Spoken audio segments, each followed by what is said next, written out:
লেবাননের সশস্ত্র গোষ্ঠী হিজবুল্লাহর আক্রমণ থেকে কোনোভাবেই রক্ষা পাচ্ছে না ইসরায়েল। গোষ্ঠীটির একের পর এক হামলায় বেশ বেকায়দায় পড়েছে ইসরায়েল।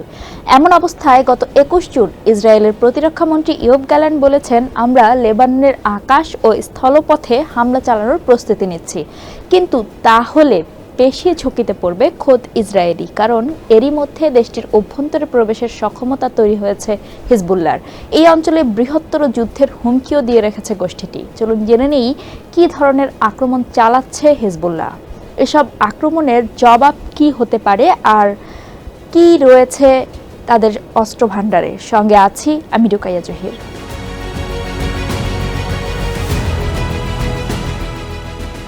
সবশেষ ইসরায়েলের একটি নৌঘাঁটি সহ ৬টি স্থাপনায় ড্রোন হামলা চালিয়েছে হিজবুল্লাহ। এতে ওই নৌঘাঁটির একাংশ ক্ষতিগ্রস্ত সহ বহু সেনা হতাহত হয়েছে বলে দাবি করেছে সংগঠনটি।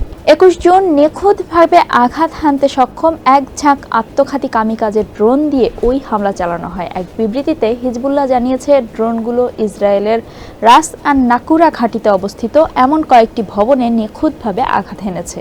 এসব ভবন ইসরায়েলি সেনা কর্মকর্তা ও সাধারণ সেনারা ব্যবহার করে থাকেন।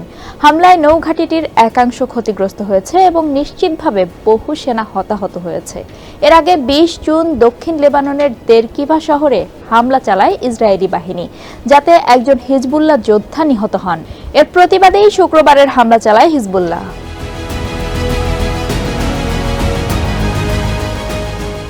হিজবুল্লাহর হামলার বিষয়ে ইসরায়েলের পক্ষ থেকে এখনও কোনো প্রতিক্রিয়া জানা যায়নি। তবে ২১ জুন রাতে ইসরায়েলের রিজার্ভ জেনারেল ইৎজাক ব্রিগ বলেছেন, হিজবুল্লাহর উপর যে কোনো হামলা এই অঞ্চলে ব্যাপক যুদ্ধের জন্ম দেবে। এদিকে জাতিসংঘের ইরানের স্থায়ী মিশন ইসরায়েলকে হুঁশিয়ারি দিয়ে বলেছে, দখলদার ইসরায়েল যদি লেবাননের প্রতিরোধ আন্দোলন হিজবুল্লাহর বিরুদ্ধে যুদ্ধ শুরু করে, তাহলে সেখানে তারা চূড়ান্ত পরিণতি ভোগ করবে এবং তাদের পরাজয় ঘটবে। কারণ হিজবুল্লাহ নিজেকে এবং লেবাননকে রক্ষা করতে সক্ষম। নিজেকে রক্ষা করতে গিয়ে ইসরায়েলের যে কোনো অবিবেচক সিদ্ধান্ত পুরো অঞ্চলকে সংঘাতের মধ্যে ঠেলে দেবে।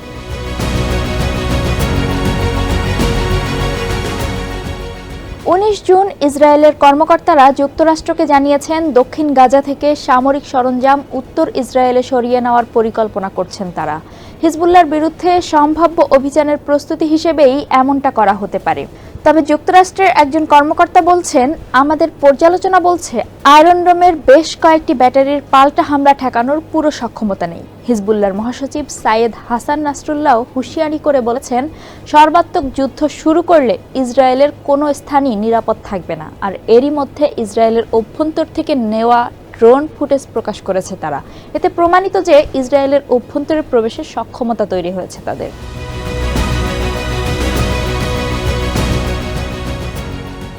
ইসরায়েল লেবাননে আগ্রাসন চালালে তা পুরো মধ্যপ্রাচ্যে যুদ্ধ ছড়িয়ে দেবে বলে সতর্ক করে দিয়েছেন জাতিসংঘ মহাসচিব অ্যান্তোনিও গুতেরেস। এ সময় তিনি ইসরায়েল ও লেবাননের হিজবুল্লাহ যোদ্ধাদের মধ্যে নিয়মিত সংঘর্ষ এবং বাকযুদ্ধ বেড়ে যাওয়ার ঘটনা উল্লেখ করেন।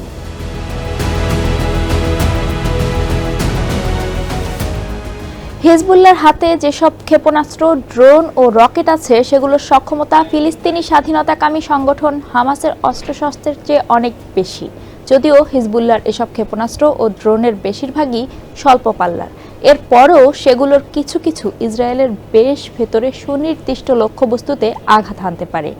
ইসরায়েলের ধারণা, সংগঠনটির হাতে প্রায় ১.৫ লাখ ক্ষেপণাস্ত্র ও রকেট আছে। অন্যদিকে যুক্তরাষ্ট্রের দেওয়া তথ্য বলছে, হিজবুল্লাহর ৪০ থেকে ৫০ হাজার যোদ্ধা রয়েছেন। তবে ১৯ জুন সংগঠনটির প্রধান হাসান নাসরাল্লাহ জানিয়েছেন, এই সংখ্যাটা ১ লাখের চেয়েও বেশি, যার মধ্যে হিজবুল্লাহর বিশেষ বাহিনী রেদওয়ান ফোর্সের সদস্যরাও রয়েছেন, যাদের সিরিয়ায় বাশার আল আসাদ সরকারের পক্ষে লড়াই করার অভিজ্ঞতা রয়েছে।